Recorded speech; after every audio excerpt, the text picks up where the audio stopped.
Overseas commission Punjab के vice chairperson barrister Amjad Malik से मिलने रॉचडेल यूके में वाक़या उनके दफ्तर पहुंचे।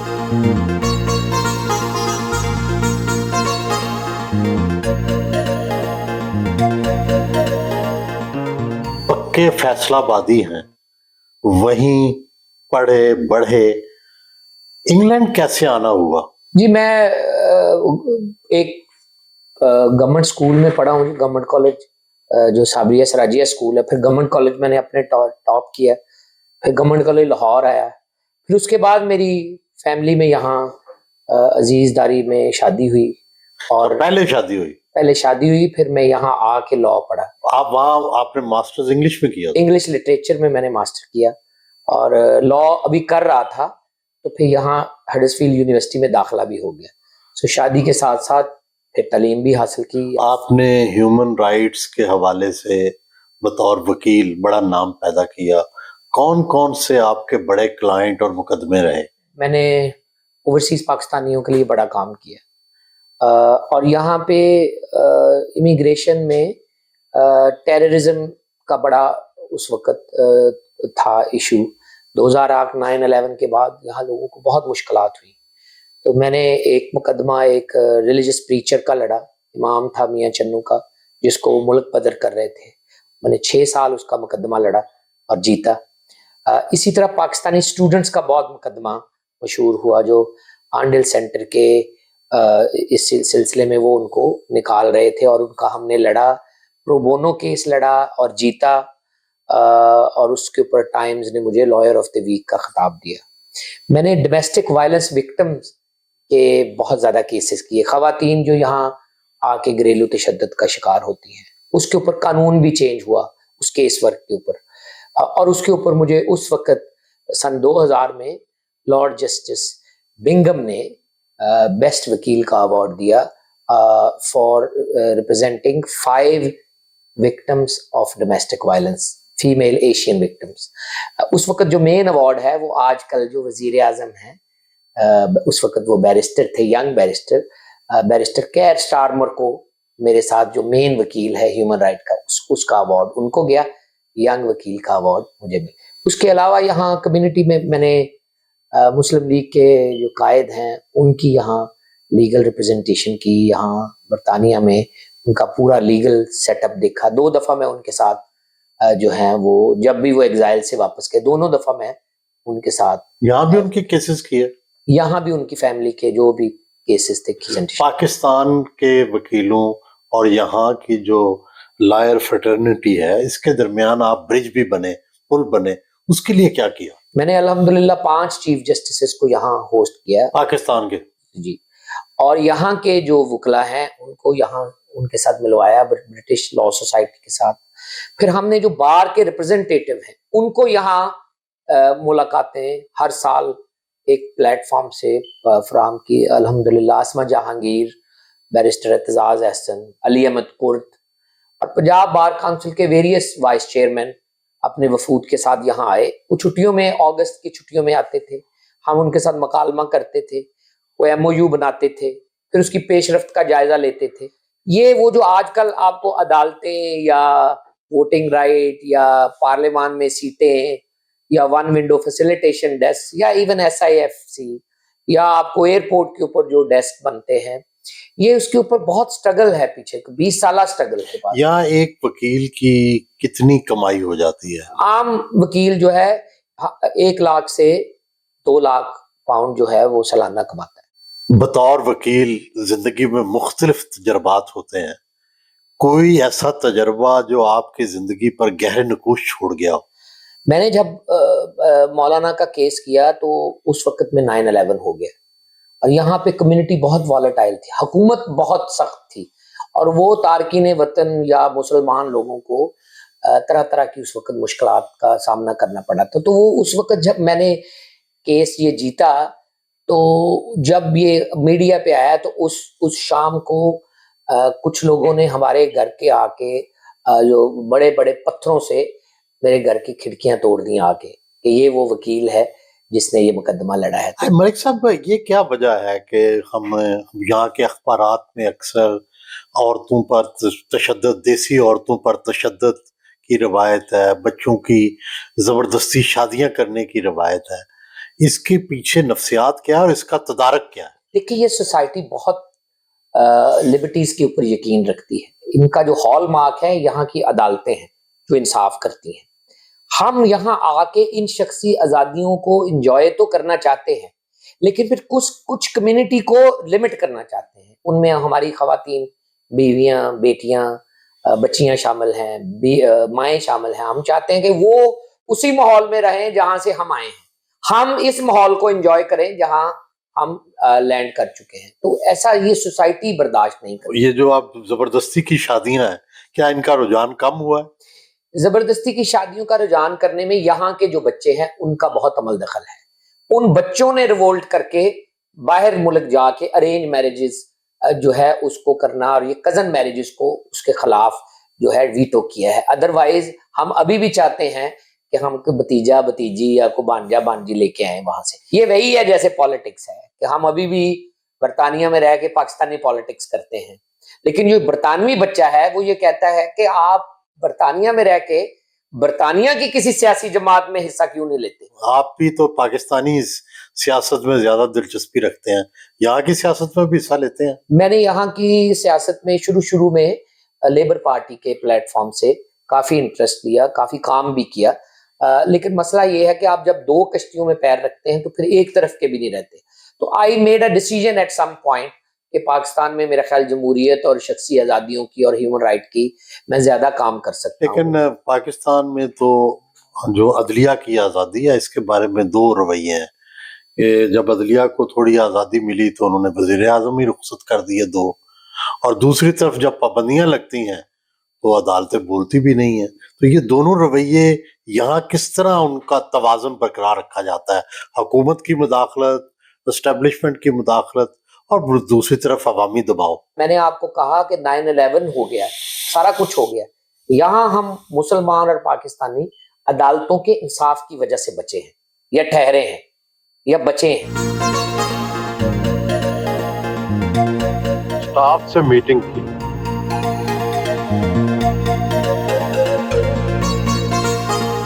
भाई ब्रिगेडियर रिटायर्ड मोहम्मद अरशद मिलने उनके दफ्तर आ गए।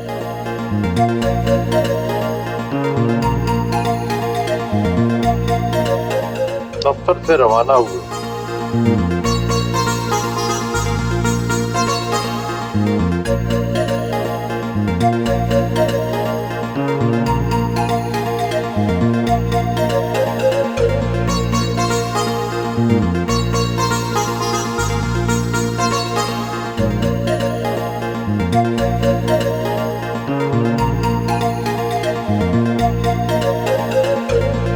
रात जेल के टाउन हॉल पहुंचे।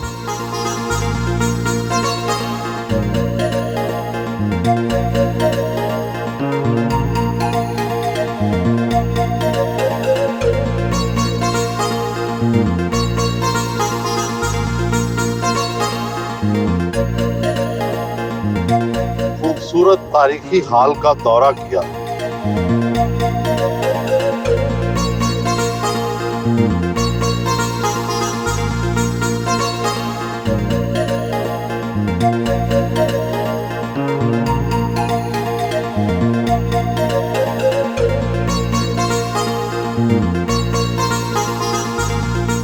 रात जेल की मेयर जेनेट एम्सली से मुलाकात की।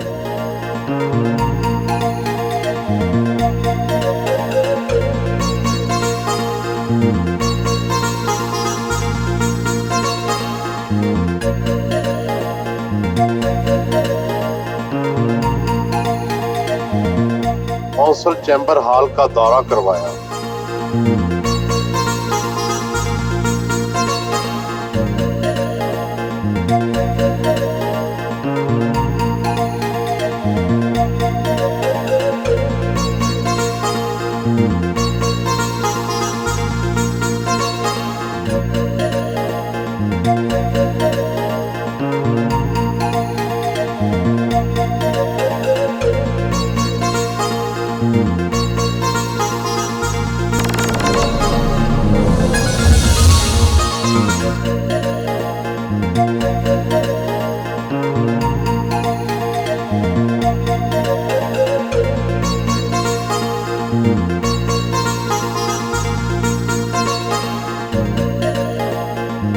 इलाका वैगन के खूबसूरत पहाड़ी नजारे देखे।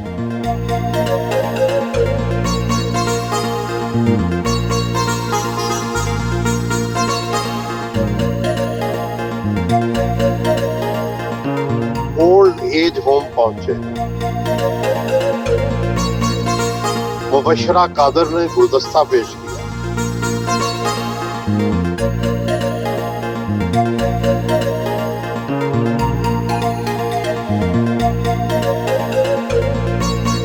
ओल्ड एज होम का दौरा किया।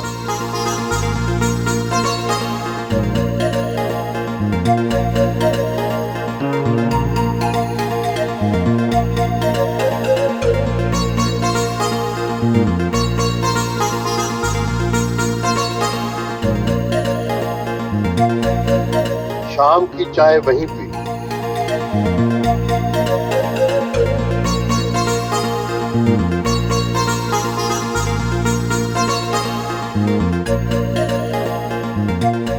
आप यहाँ ओल्ड एज हाउस चलाती हैं, जी।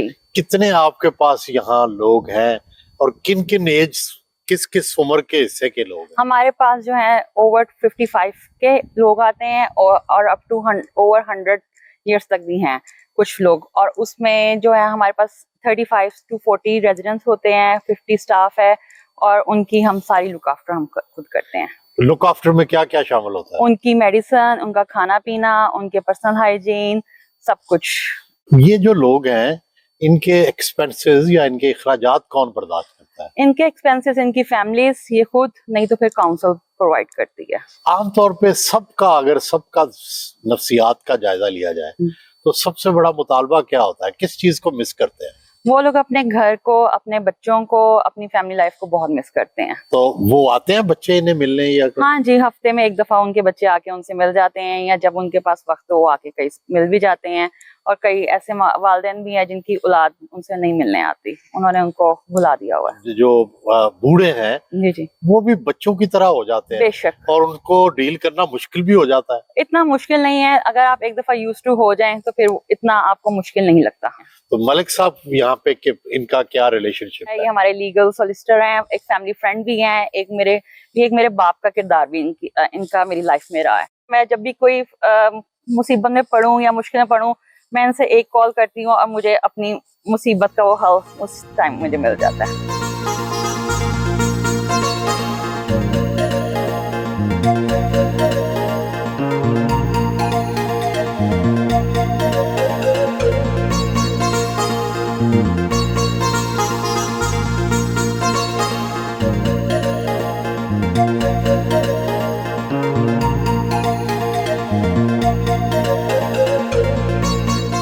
राजटेल में अपने घर पहुंचे।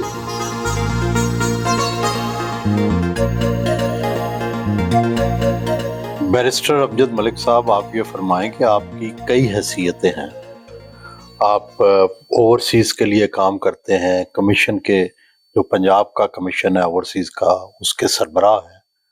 नामवर यहाँ पे ह्यूमन राइट्स के वकील हैं, जो यहाँ की माइनॉरिटीज हैं उनके लिए काम करते हैं।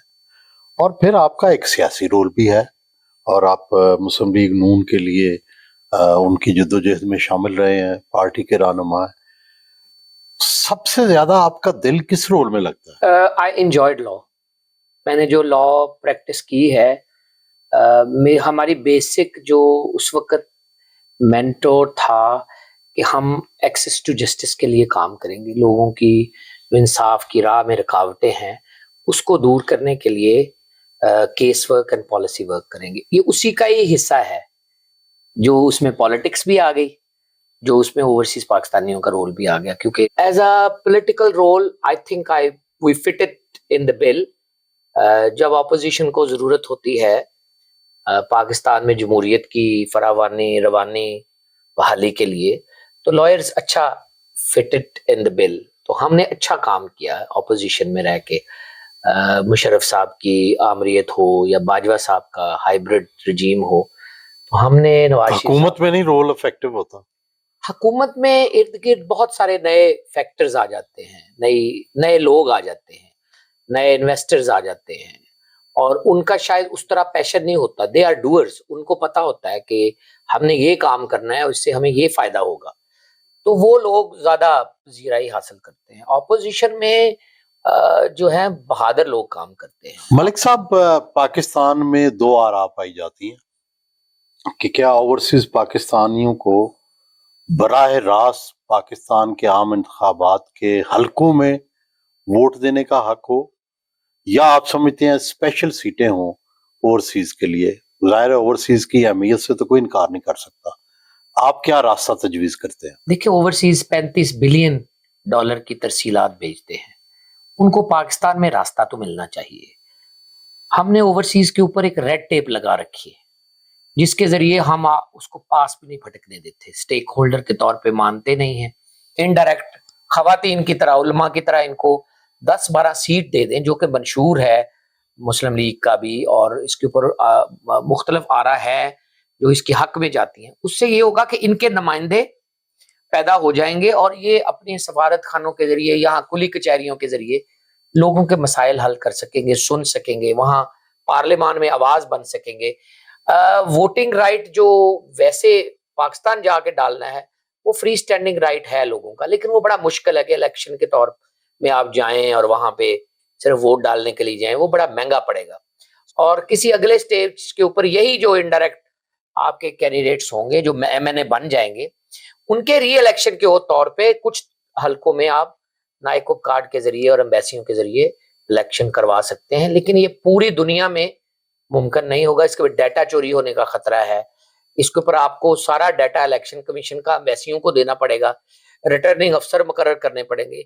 ये बहुत फूल प्रूफ निज़ाम चाहिए होगा वोटिंग राइट को इम्प्लीमेंट करने के लिए। इमरान खान साहब ने ज़मीनी इंतखाब में करने की कोशिश की थी तो ब्यूरोक्रेसी ने उसको करने नहीं दिया था। आप देखें 10,000 लोग सिर्फ वोट डाल सके, 10,000 80 लाख लोगों की नुमाइंदगी नहीं है। इसका मतलब था कि उन्होंने इतनी हर्डल्स डाल दी कि वोट एक्चुअली डाली ही नहीं।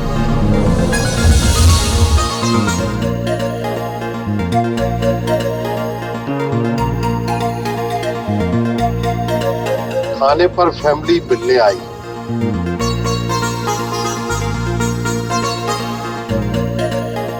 इतने साल पहले शादी हुई, अमजद मलिक साहब को आपने कैसा पाया और शादी कैसे हो गई? आप ब्रिटिश बॉर्न, ये पाकिस्तानी बॉर्न, टार्ट स्कूल के पढ़े हुए। हाँ, ये वाकई हैरानी वाली बात है, लेकिन हमारी शादी को 33 इयर्स हो गए हैं और जब मेरी शादी हुई थी तो अम्मी ने मेरी ने बताया था कि इस लड़के में पोटेंशियल है, ये गोल्ड मेडलिस्ट है, तो तुम इसके साथ खुश रहोगी। तो आपने मान ली उनकी बात? हाँ, माँ बाप का जाहिर है कि उनकी तो मैंने बात माननी थी। और क्या वो सच निकली या आपको फिर आपने बाद में गौर फिक्र किया कि ये गलती हो गई? नहीं, मैं 100% कह सकती हूँ कि सच निकली कि अम्मी ने कहा जो कहा था सही कहा था। दो तहजीबों का भी फर्क है, एक पाकिस्तान से आया हुआ बच्चा, लड़का जवान, और फिर आप यहाँ पली बड़ी, तो ये कैसे आप लोगों ने क्या कॉम्प्रोमाइज किया, किस तरह से जिंदगी गुजारी, क्या समझौते किए? 5 साल तो पहले हमारी कभी लड़ाई भी नहीं इतनी हुई, क्योंकि ना इनको मेरी समझ इतनी आती थी और इनको मेरी नहीं समझ आती थी। अंग्रेजी की बातचीत की या वैसे? नहीं, बातचीत की एक तो अलग है ना कि इंग्लिश और उर्दू, अब मुझे भी उर्दू आती है, इनको भी इंग्लिश आती है, लेकिन वो जो हो जाता है ना कलोकियल वाला, जो आप एक दूसरे से बात करते हैं, तो बाद में मुझे पता चलता था कि इन्होंने मुझे ये बात लगा कर कह दी है, अब मुझे उस बात की समझ नहीं आती थी। और ऐसी इंग्लिश में मैं जब लगा कर बात करती तो इनको वो बात की समझ नहीं आती थी। कौन ज्यादा लड़ता है? मैं ही लड़ती हूँ ज्यादा। अच्छा, और सुलह कौन करता है? सुलह भी मैं बहुत जल्दी भूलने वाली हूँ। इनकी सबसे अच्छी बात कौन सी है और कौन सी बात है जो आप नापसंद करती हैं? He has a great sense of humor.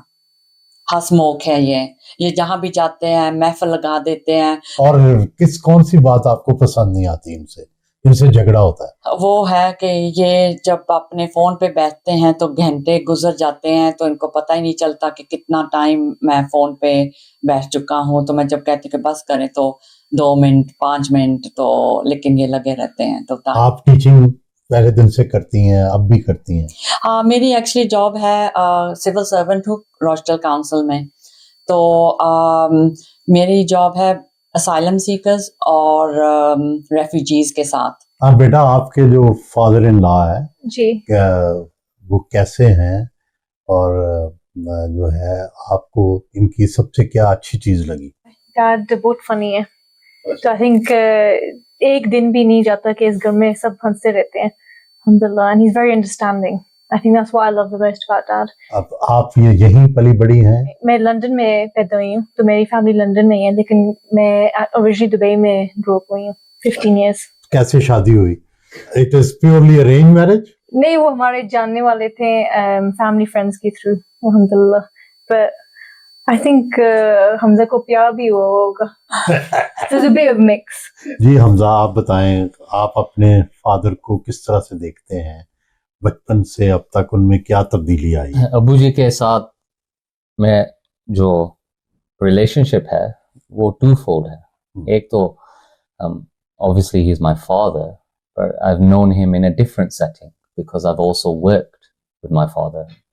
So knowing him in two different categories, Abu के साथ मीटिंग डेडलाइंस, काम पर जाना, कोर्ट पे जाना, कोर्ट में पेश होना, क्लाइंट्स जो जिनके मसले बहुत ज़रूरी, very important, life threatening मसले हैं, is a different dynamic. So I've seen my father in different roles. सबसे इनकी अच्छी बात क्या लगती है? I think the way in which he expresses himself can sometimes कभी forthright आपके साथ, आपके सामने, पर कभी आपके पीछे भी, and that's what I like. There's no one set way to express himself. He will either do it in actions, he will do it in his words, he'll even do it in poetry. घर से रवाना हुए, रातेल में restaurant पहुंचे,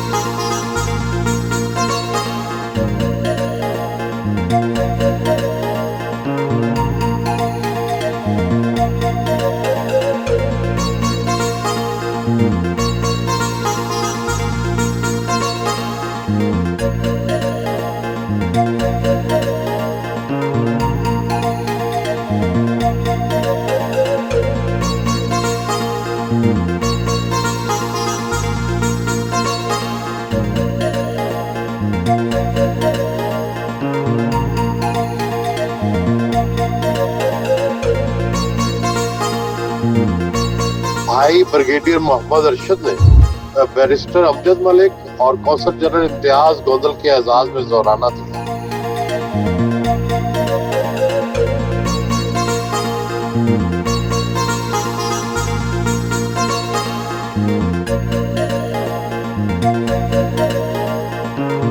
You are all are important.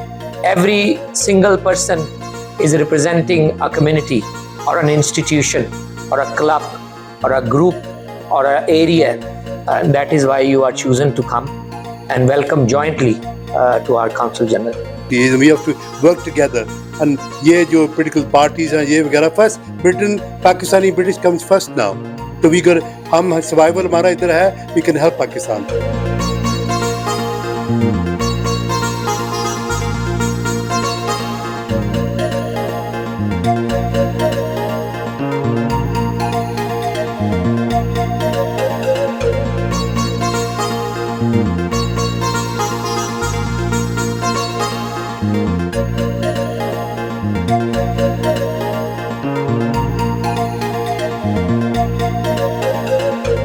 London पहुंचे,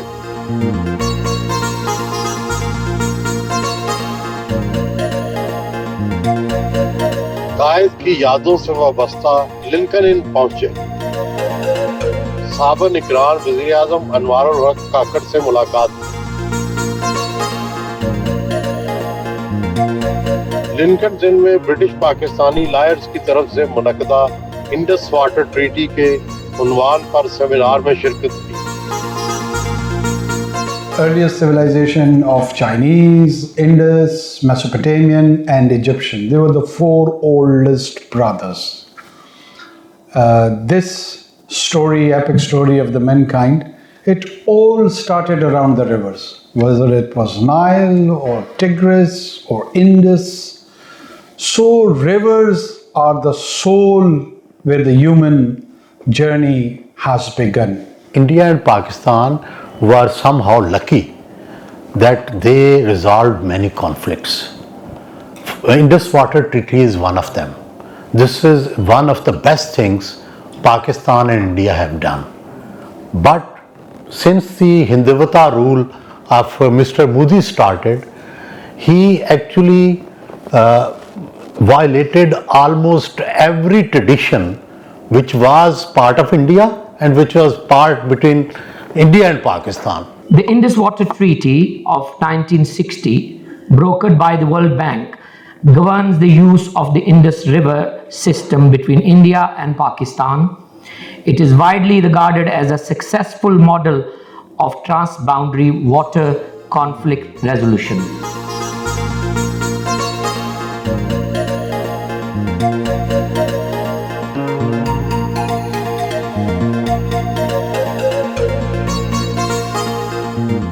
हम यहाँ Lincoln's इन में बैठे हैं इस वक्त। ग्रेट हॉल हमारे साथ है और कायदे आज़म मोहम्मद अली जिन्ना यहाँ से फ़ारुक़ तहसील हुए, बैरिस्ट्री की, उसकी वजह से इसका एक ख़ास मकाम है।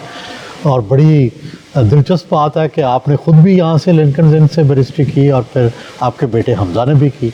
तो क्या वो ख़ास बात थी जो आप यहाँ पे आपको यहाँ खींच के लाई? देखिए, हम जो सब कॉन्टिनेंट से तल्लक़ रखते हैं लोग, उसके लिए ये बड़ी लॉ के लिए आइडियल प्लेस है। यहाँ से वकला ने जाके सब कॉन्टिनेंट में इनकलाब बर्पा किया। तो वही एक आइडिया था, कायदे आज़म का एक परसोना था और बड़ा एक शौक़ था कि हम लिंकन्स इन आएँ, इसके मेंबर बने, बार करें। हमज़ा, आप बताएं कि आपने यहाँ आके कैसा महसूस किया और यहाँ आने की वजह क्या थी?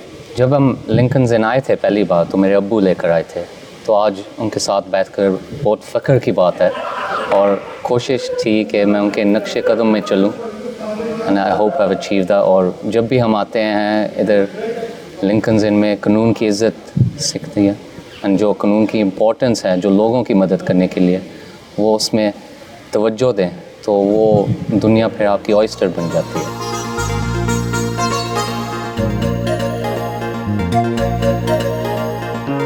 गुलाम हुसैन अवान ने बैरिस्टर अमजद मलिक और साफी दोस्तों के एजाज में पुरतकल्लुफ इशाइया दिया।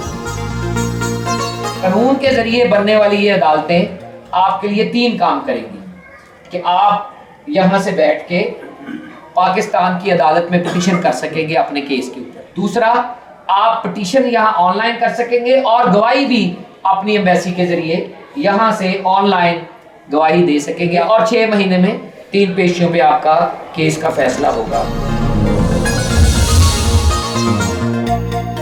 वो पाकिस्तान में हो तो लाहौर के GR1 में ओवरसीज कमीशन पंजाब के दफ्तर में बैठते हैं।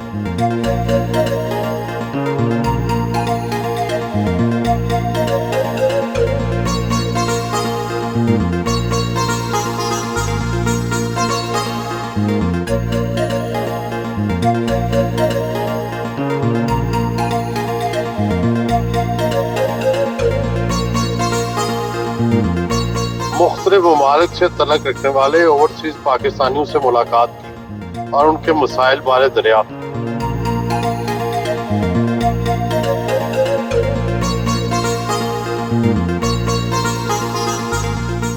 नामवर ओवरसीज पाकिस्तानी हैं। आपको ओवरसीज की शिकायत के लिए पंजाब ओवरसीज कमीशन का सरबराह बनाया गया। ये बताएं कि कितनी शिकायत आती हैं? अभी तक इस ऑफिस ने को 35,000 के करीब शिकायत जो हैं वो रिसीव की हैं, जिसमें से 25,000 के करीब जो है रिज़ॉल्व हुई हैं। अभी भी 10 से 12,000 शिकायत जो हैं वो पेंडिंग हैं। 1000 के करीब शिकायत जो है सिर्फ लाहौर डिस्ट्रिक्ट से है। ज़्यादातर शिकायत लोगों की लैंड रिलेटेड हैं। मलिक साहब, आपका पौधा तो पाकिस्तान में लगा, यहीं पैदा हुए, यहीं इब्तदाई तालीम हासिल की, फिर बाहर जाके चमके, वहाँ बैरिस्ट्री भी की, तो क्या फ़र्क देखा यहाँ में और वहाँ में? सुहेल भाई, जो बंदा पाकिस्तान में पैदा हुआ है, आप जो मर्जी कर लें उसमें से पाकिस्तान नहीं निकाल सकते। बरतानिया में ये देखा कि वहाँ का इंसाफ का निज़ाम जो है उसकी वजह से वो मुल्क कायम है। फिर जमहूरियत और जो पिसे तबके हैं उनको जिस तरह की वहाँ पे रास्ता मिलता है वो बहुत खुशाइंद है। वहाँ पे मेहनत करने वालों को उसका सिला मिलता है।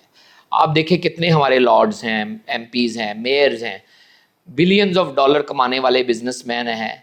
ये इसीलिए मुमकिन है कि वो सोसाइटी हर एक को मौका देती है। मलिक साहब ये फरमाएं कि पंजाब के कितने को ओवरसीज पाकिस्तानी हैं, कोई डाटा है हमारे पास, और कहाँ कितने कितने हैं? देखिए हमारे नादरा के पास हमारा पूरा डाटा है पाकिस्तानियों का। 80 मिलियन का सूबा है, यहाँ से मेरे ख्याल में 4 से 6 मिलियन लोग जो हैं वो पंजाब से तल्लक रखते हैं। ज़्यादातर पट्टी से तल्लक रखने वाले लोग हैं, ये पिंडी से लेके लाहौर तक। फैसलाबाद के बहुत लोग हैं मुल्क से बाहर, वो फैसलाबाद वाले डिवीज़न के, टोबा, समुंदरी, चनियोट, यहाँ से मंडी बहाउद्दीन और खारियाँ, ये लोग ज़्यादा यूरोप में हैं। सऊदी अरब में ज़्यादातर जो है KPK से काफ़ी लोग हैं जो वहाँ से हैं। ये फरमाएं कि जो ओवरसीज पाकिस्तानीज हैं उनकी क्या तवक्कुआत हैं आपसे, और उनमें से कितनी तवक्कुआत और पूरी कर पाते हैं, और मुश्किलात क्या हैं? You have hit the nail.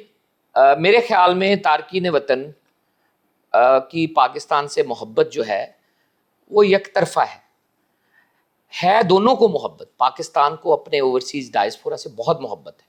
सबसे बड़ा मसला ये है जिसकी वजह से एक माइंड सेट है कि तारकीन वतन को या ओवरसीज पाकिस्तानियों को वहीं रहने दें, वो वहाँ से पैसे भेजें, यहाँ आके मदाखलत ना करें, वहीं हिस्सा लें, वहीं पार्लिमानों में जाएं, वहीं काउंसलर मेयर बने, यहाँ आके किसी किस्म की दखल अंदाजी ना करें। वो इसको दखल अंदाजी समझते हैं। लेकिन वो पाकिस्तानी वो समझते हैं कि हम बाहर बैठे भी आपके सफ़ीर हैं। हम अगर आपके स्टेक होल्डर्स अदारों में आएंगे तो अदारों की बेहतरी के लिए एक न्यू आइडिया, इनोवेशन लेके आएंगे। ये यहाँ समझने में कोई मसला है, जो माइंडसेट ऐसा है कि ओवरसीज पाकिस्तानी को तभी वोट का राइट नहीं मिला, तभी अभी तक सीटें पार्लियामान में नहीं हुई। आपका जो ओवरसीज कमीशन है ये कितना बाख्तियार है? सुना है आपको तो वजीर आला से जो है वो बारियाबी भी नहीं मिलती। देखिए मेरा ख्याल वजीर आला से बाजियाबी अच्छी सिंबॉलिक एक जेस्चर है, होना चाहिए, लेकिन एज सच ये अदारा जिस मकसद के लिए बनाया गया था, over the period of time इसमें जोड़ तोड़ और तोड़ फोड़ से ये अभी हाफ स्ट्रेंथ पे चल रहा है। इसको बंद करने की कोशिशें की गई हैं। इस ऑफिस के ऊपर लोगों की नज़र है कि ये CM हाउस में ये ओवरसीज़ पाकिस्तानी बाहर से आके ये इनको क्यों ये दफ्तर दिया गया है। ये सोच बदलने की ज़रूरत है। यही सोच जब बदलेगी इख्तियार भी आ जाएगा, बाजियाबियाँ भी हो जाएंगी। नवाज शरीफ साहब अच्छे तरीके से मिले हैं, शहबाज शरीफ साहब अच्छे तरीके से मिले हैं, मरियम साहबा क्योंकि काफ़ी उनके पास काम का लोड है, तो हम चाहते हैं कि जब मिले पर्पसफुली, मीनिंगफुली मिले। मेल मुलाकात होती रहती है, लेकिन ये मुलाकात बहुत ज़रूरी है क्योंकि इसमें इसका रोड मैप बनेगा कि नई दुनिया में ओवरसीज़ पाकिस्तानी कमीशन ओवरसीज़ के लिए क्या नए आइडियाज़ लेके आएगा, क्या हम देंगे, और मरियम नवाज शरीफ साहबा का क्या विजन है, क्योंकि वो हर तरफ हर अदारे को रीवैम्प कर रही हैं। हर दिन हम देख रहे हैं कि कोई ना कोई इनॉग्रेशन हो रही है।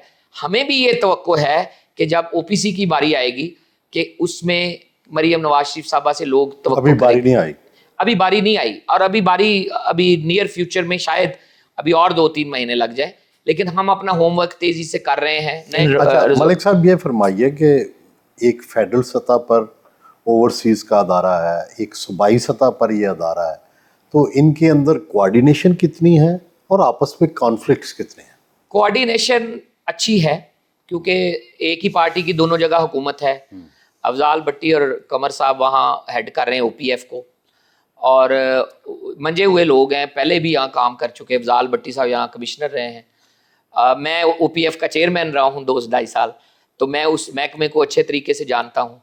और मेरे ख्याल में हम जिस तरह की कोऑर्डिनेशन कर सकते हैं, कन्वेंशन के ऊपर आपने देखा कि हमने उनको फुली सपोर्ट किया। उनकी जो शिकायत है उनके लिए यहाँ फोकल पर्सन तैनात हैं, उनको हम जवाबदेही करते हैं, उनकी शिकायत को प्रायोरिटी के ऊपर देखते हैं। लेकिन पॉलिटिकल लीडरशिप जब पैटर्नेज करेगी तो ये बेहतर तौर पे काम कर सकेंगे। ये 2 अदारे नहीं, बहुत सारे और भी अदारे हैं। मसलन ओवरसीज पाकिस्तानी कमीशन इस्लामाबाद बनना है, ओवरसीज पाकिस्तानी कमीशन मीरपुर आज़ाद कश्मीर मसवदा बना हुआ है, वो किक स्टार्ट होना है। तो ये सारे कमीशन तभी एक हैंड इन ग्लव काम करेंगे जब पॉलिटिकल लीडरशिप इसको पैटर्नेज देगी। आपने ओवरसीज जो कॉन्फ्रेंस करवाई, एक कन्वेंशन करवाया, उसमें सारी दुनिया से लोग आए, उसका बड़ा चर्चा भी हुआ, उसके क्या रिजल्ट्स, क्या नताइज निकले उसके? कि ये 97 के बाद बहुत बड़ी एक कन्वेंशन था जो लॉन्ग ड्यू था। तो मैं क्रेडिट देता हूँ फेडरल गवर्नमेंट को कि उन्होंने करवाया, और ये पहली दफ़ा उसमें prime minister and chief of army staff भी शरीक हुए।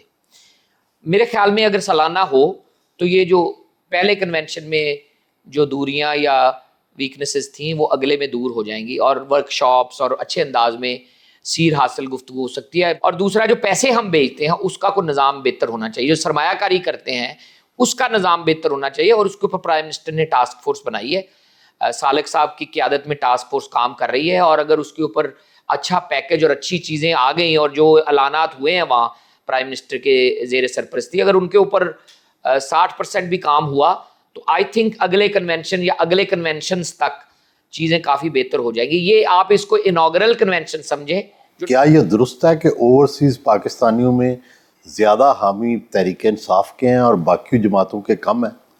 सोहेल साहब, ये मिस नॉर्मा है। उन्होंने काम ज़्यादा किया है, उन्होंने ओवरसीज़ पढ़े लिखे तबके को मेंबर साजी के ज़रिए मेंबर बना के पॉलिटिकल अलाइन किया है। हमने 18 से 35 साल के जो लोग हैं या 18 से 25 साल के नए वोटर हैं उनके ऊपर तवज्जो नहीं दी, उन्होंने पहले तवज्जो दे ली। अब वो पहले तवज्जो देने की वजह से वो उनके हामी बन गए।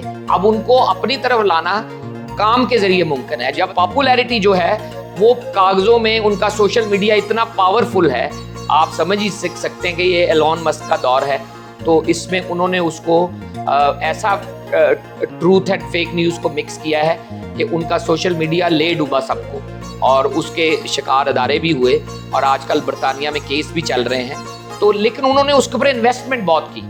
हमने वॉलंटरी काम चलाया, तो फ्री में, आपको पता है, free, there is no free lunch.